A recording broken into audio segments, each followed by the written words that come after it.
vẫn đi về con ngõ tình yêu.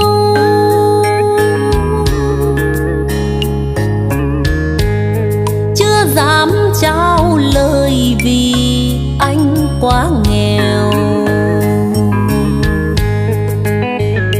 Thư tình tha thiết bao nhiêu, muốn gửi ai ấy một điều.